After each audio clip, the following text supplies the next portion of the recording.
हुजूर की बात चले, हुजूर की बात चले। एक शख्स बोलता है कि मौलाना ये बताइए मीलाद किसको मनाना चाहिए, मीलाद किसको मनाना चाहिए। मैंने कहा मीलाद हर उस बाप को मनाना चाहिए जिसकी औलाद उस बाप को बेइज्जत करके घर से निकाल दिया करता था, तरह तरह की ईज़ाएं तकलीफें दिया करता था, परेशान किया करता था, मुसीबतों के पहाड़ ढाए जाते थे।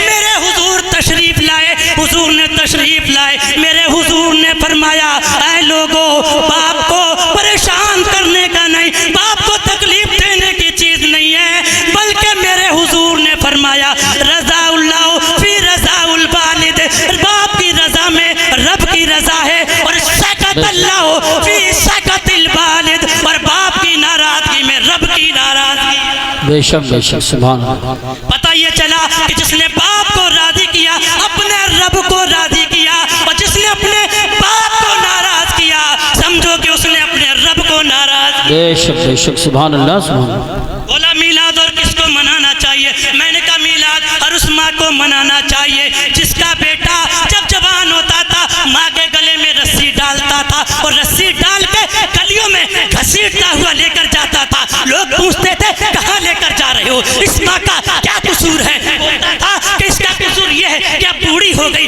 मेरे किसी काम की नहीं है, अब मुझे इसकी जरूरत नहीं है, मैं बाजार लेकर जा रहा हूँ, इसे बेच कर आऊंगा और इससे कुछ पैसे लेकर आऊंगा, अपने पैसे अपने काम में लाऊंगा। मेरे हुजूर ने फरमाया ओ सालिमो, माँ तुम्हें मारने की घसीटने की चीज नहीं है। सुनो, अल्लाह रब्बुल इज्जत ने जन्नत को लोहे महफूज के पास रखा, मुझ मोहम्मद ने उस जन्नत को माँ के कदमों में लाके रख दिया। जिसने अपनी माँ की कदर की अल्लाह उसे जन्नत अता फरमाए।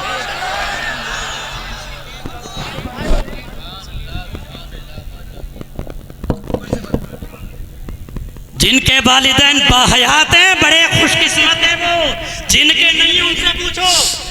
जय्यतुल उलमाए किराम बैठे हैं, जिनके वालिदैन नहीं उनसे पूछो कि माँ और बाप के जाने का दुख होता क्या है।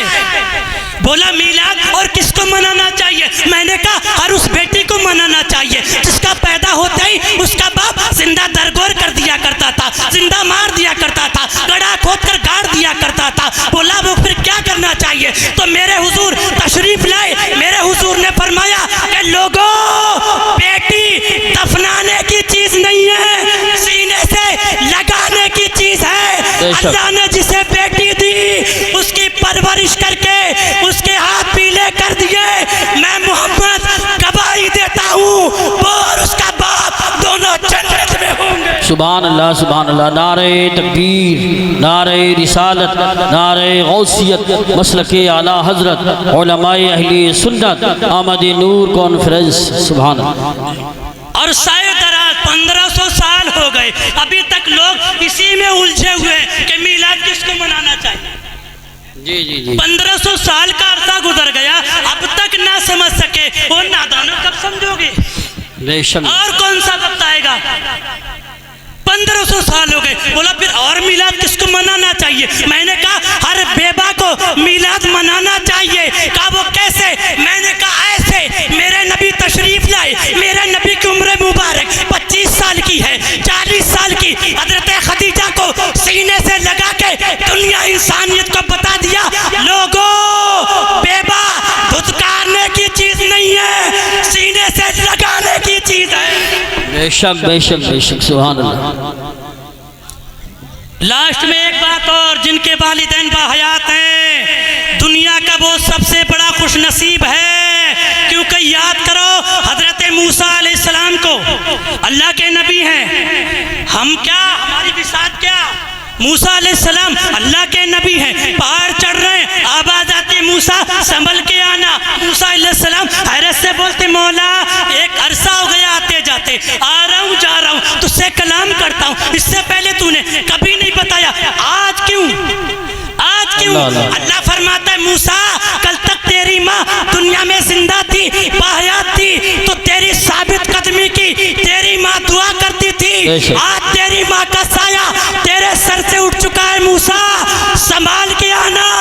लोगों इस जश्न ईद मिलादुन नबी से पैगाम लेकर आओ कि जब एक